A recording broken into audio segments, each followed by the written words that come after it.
Welcome to WarPod, a podcast brought to you by Saferworld, asking international experts about the risks of contemporary conflict and how to address them.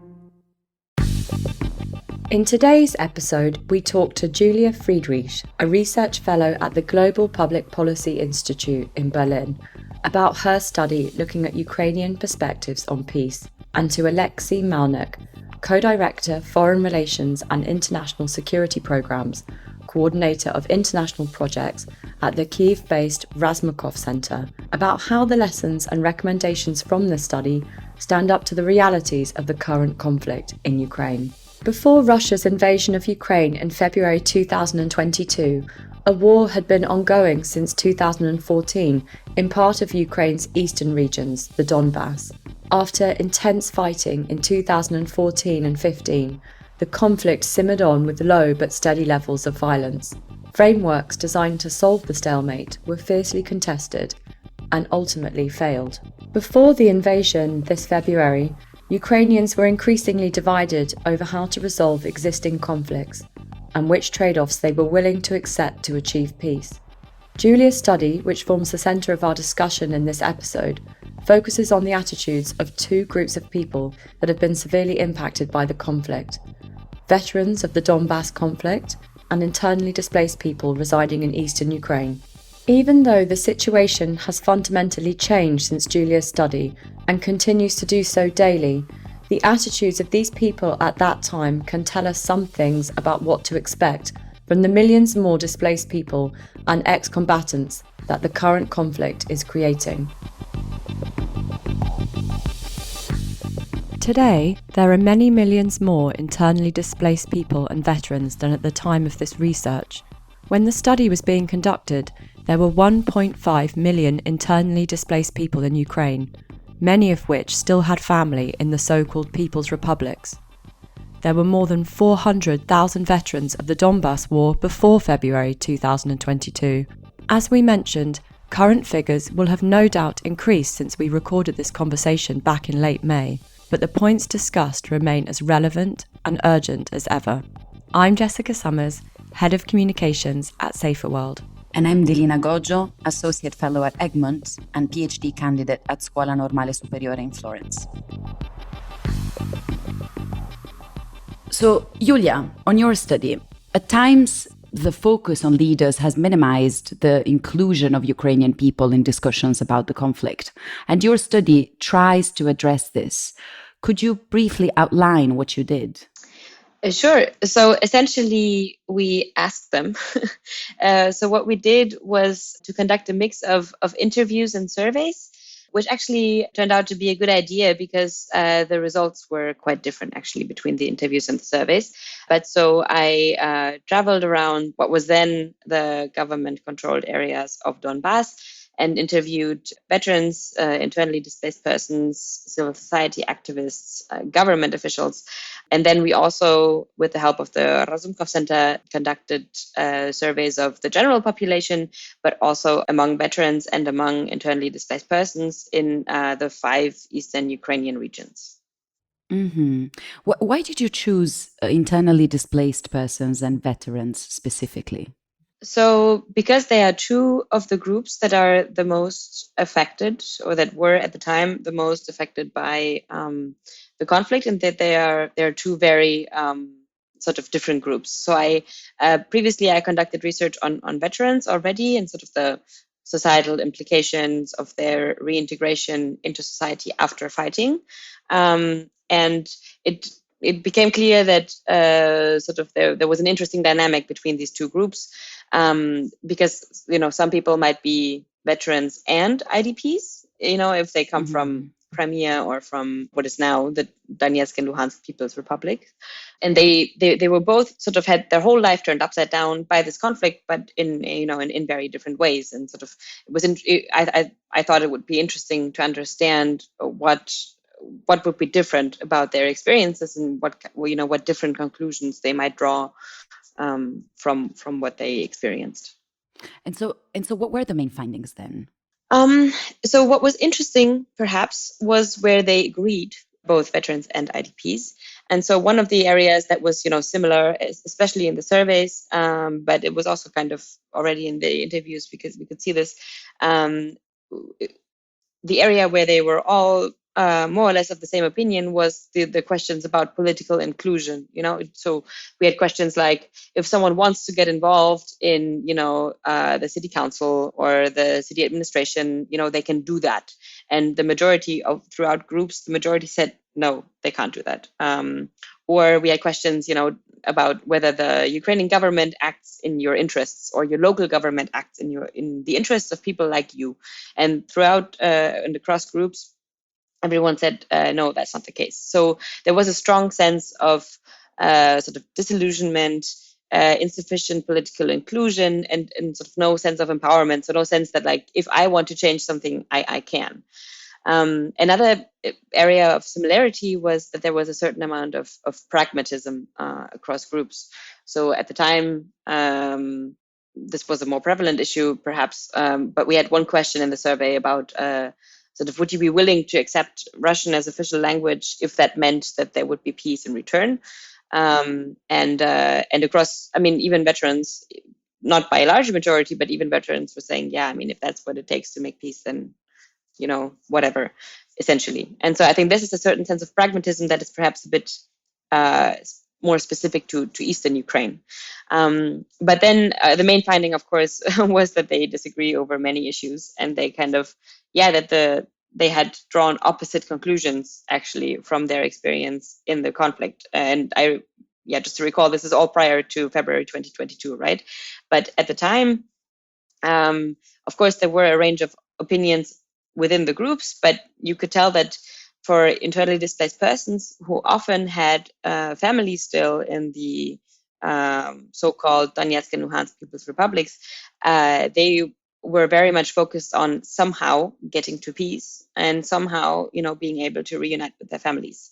And so we saw also a strong correlation, or a stronger correlation towards, making more or less whatever kind of compromise just to be able to have a normal life with your family again. And this was stronger if you were still in touch with relatives.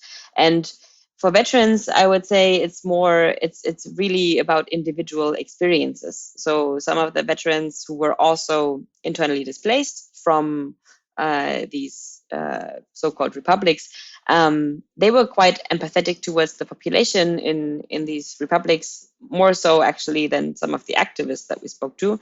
But and so they were perhaps, but they were also, they just had a different mindset. They said, okay, but compromise isn't going to lead us to peace. It's not going to work. And other veterans were sort of filled with this sense of, with this wish for revenge in a way, which was also understandable if they told you, the stories about how their comrades were being killed, and also kind of perhaps a natural kind of reaction. But so I think the most interesting finding was that just because you were in a conflict, in the same conflict, armed conflict, that doesn't mean that you draw the same conclusion.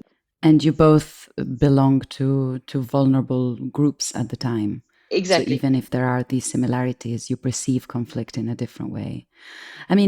I would like to hear a little bit more about this diversity of conflict experience. What is it that you mean by that in the study? So I think essentially it means that not every individual experience neatly maps onto conflict fault lines, right? This should perhaps be a no-brainer, but I think we tend to forget about it because we want to understand conflict in a very simple way. So what I mean by that, for example, is that, some IDPs would have had very positive experiences with veterans because they would perceive them as, protectors against sort of a danger.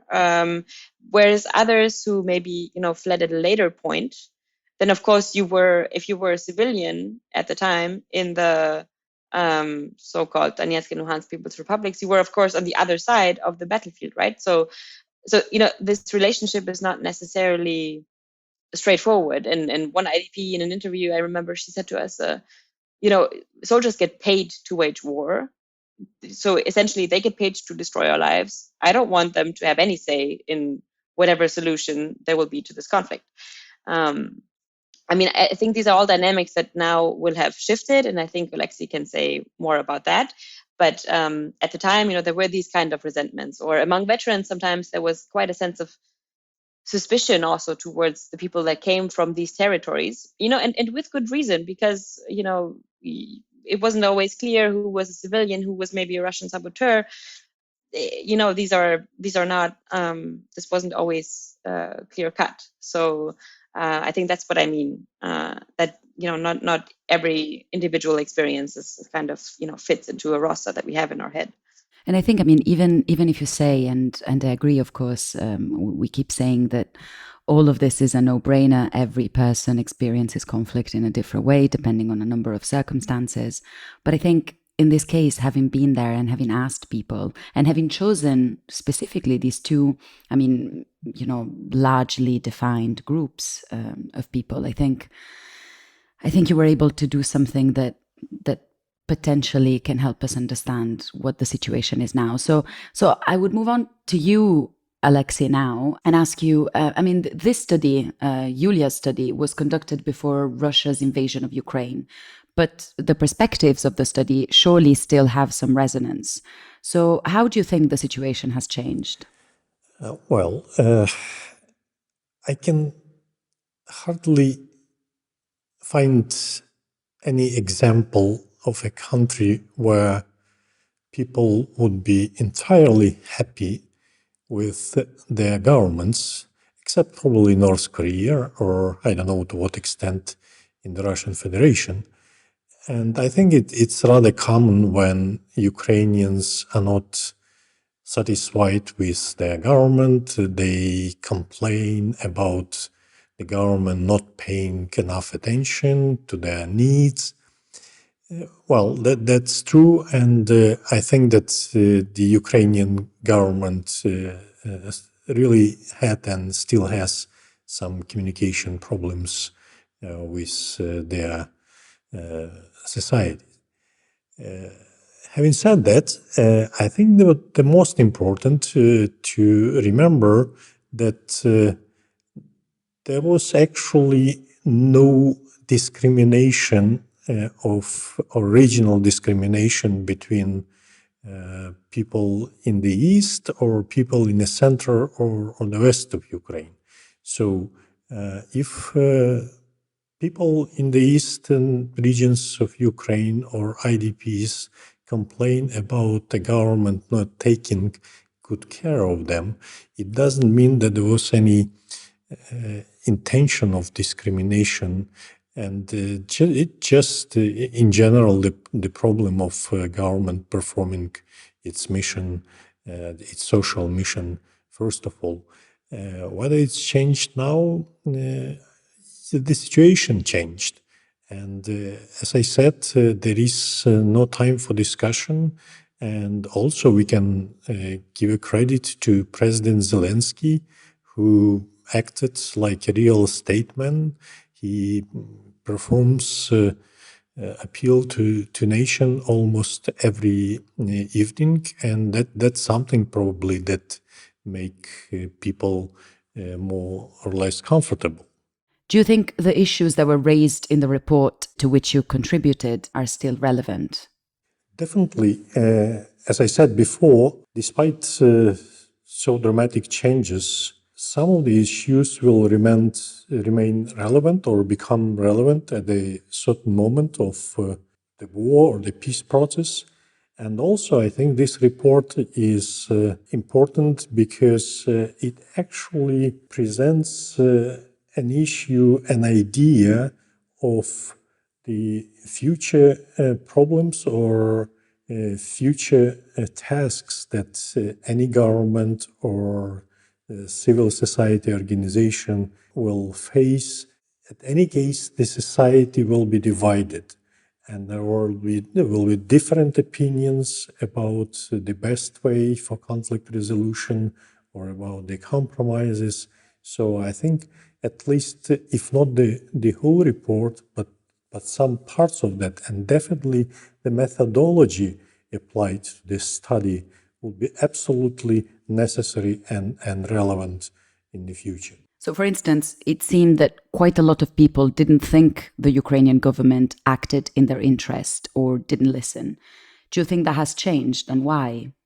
Yeah, I fully agree with Yulia regarding the situation that it's changed dramatically. But at the same time, I would say that perhaps that's something that looks irrelevant to the current situation will become relevant again. And that's why important, I think, this report has been made, and the policy recommendations are somewhere in a file. Second, I think it's still absolutely relevant that the government in his policies and his not just social policies, but the communication policy should take into account different parts of the society, different audiences. And of course, President usually speaks to the nation, but also in this nation, there are certain segments of the society, they need a different level or different kind of messages. And this is something that is relevant to any kind of situation. And talking about the civil society, again, I fully agree with Yulia that the local expertise is crucial because many international organizations, well skilled and well paid, come to Ukraine or to any other places with their approach brought from absolutely different part of the world and trying to implement and expecting to get the same probably positive result they achieved somewhere.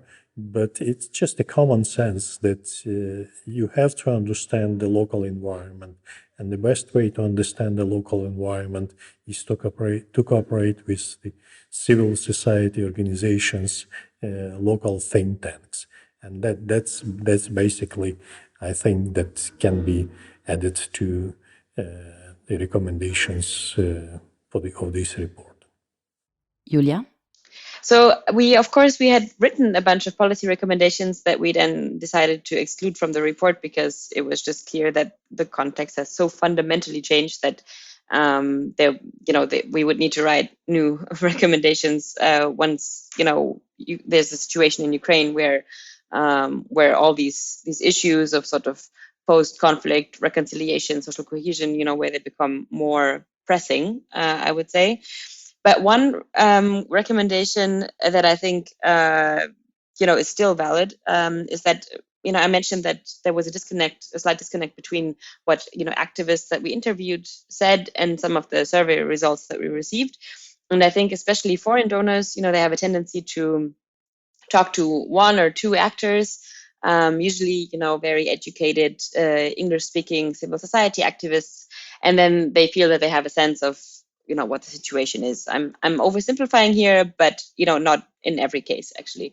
And I mean, this is not to say that the civil society organizations don't do important and work, but at least in Ukraine, civil society tends to have a rather unanimous opinion. And I think donors should be encouraged to talk to more than one or two people and to actually go to the places where they fund these projects. I mean, there were zillions of peace building projects funded in Ukraine, and not all of them actually addressed actual conflict lines.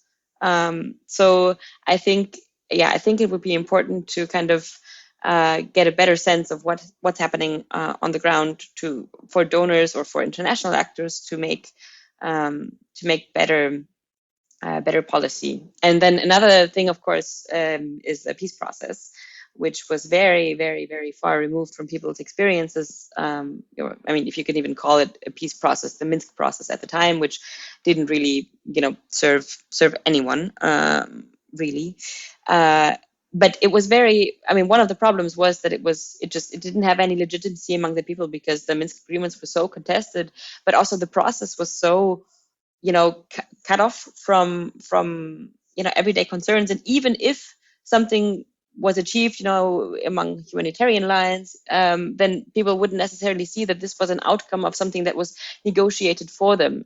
So I do think that it would be super important to involve them more, to find a way to have, civil society consultations. I mean, this is not the only example where we have a difficult peace process and where you will need to somehow include other voices, right? So I do think there is room to learn how to include people and give them a sense that policy isn't something that's happening to them, but they can actually take part, they can voice their concerns.